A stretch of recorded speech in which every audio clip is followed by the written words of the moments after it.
Ani abbaan qabu. Abbaan koo yeroo haati koolaa konkolaataatiin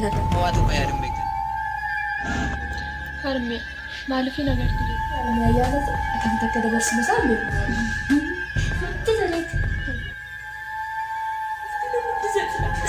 lafa isaa hin qabu. Mana biraa kennan sana baafatu.